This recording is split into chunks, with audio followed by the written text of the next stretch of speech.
Magandang gabi sa ating lahat. Welcome to our 365 Daily Devotion. Ngayon ay patuloy natin pag-aaralan ng ating series patungkol sa Seminary Edition na tampaksaan natin ngayong gabi ay patungkol sa recommitment to God. So ang recommitment to God ay hindi nangangahulugan magsimula muli mula sa wala, kundi muli ihanay ang ating puso sa tipang kinabibilangan na natin. So tulad ng Israel sa panahon ni Josue, hindi nila nakakalimutan ang Diyos, ngunit unti-unti nilang hinahayaang may pumalit sa Kanya. So kaya tinapon ni Josue ang bayan, tinipon ni Josue ang bayan hindi upang ipakilala ang Diyos muli, kundi upang ipaalala kung sino siya at kung ano ang kanyang nagawa.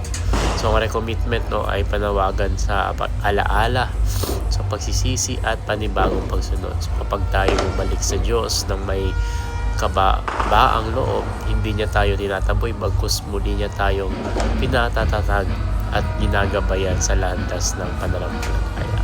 So sabi nga sa Joshua chapter 24 verse 24-25, at sinabi ng bayan kay Josue, ang Panginoon naming Diyos ang aming paglilingkuran at susundin namin ang kanyang mga utos.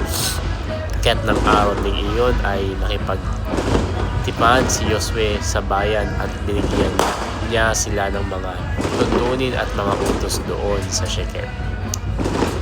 So sinasabi lang dito ng sa kabanata na ito na Josue ay isa sa mga pinakamahalagang sandali sa kasaysayan ng Israel. So, hindi ito sermon ng babala lamang. So ito ay seremonya ng tipan bago hilingin ni Josue ang desisyon ng bayan. So pinaalala muna niya ang kabuuang kasaysayan ng katapatan ng Diyos mula kay Abraham sa paglabas sa Ehipto hanggang sa tagumpay sa lupang pangako. Ang recommitment ay laging nagsisimula sa pag-alala ng Diyos o pag-alala sa ginawa ng Diyos, hindi sa pangako ng tao. Ngunit malinaw din ng problema ng bayan ay nabibigatan ng idolatria. Hindi pa lubusang nawawala ang mga Diyos-Diyosan, mga bagay na nagbibigay ng maling seguridad, kontrol at kasiyahan.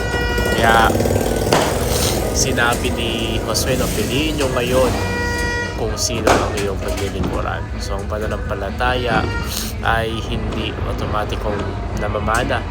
Ito ay pinipili araw-araw. So tugon ng bayan ay malinaw at matapang. Ang Panginoon naming Diyos ang aming paglilingkuran, ngunit hindi doon natatapos. So ang tipan ay sinelyuhan ng aksyon, pananagutan at pangakong pagsunod. So ang recommitment ay hindi damdamin lamang. Ito ay desisyon, may kasamang pagbabago ng direksyon. So sa ating panahon, marami ang nagsasabing naniniwala sa Diyos. Ngunit may mga idolo pa rin kinakapitan. Trabaho, ambisyon, relasyon, kasalanan o kahit reliyon mismo. So ang panawagan ng Diyos ay pareho pa rin. Alalahanin, siya bitaw, siya. So, umahad lang at muling italaga ang sarili sa Kanya.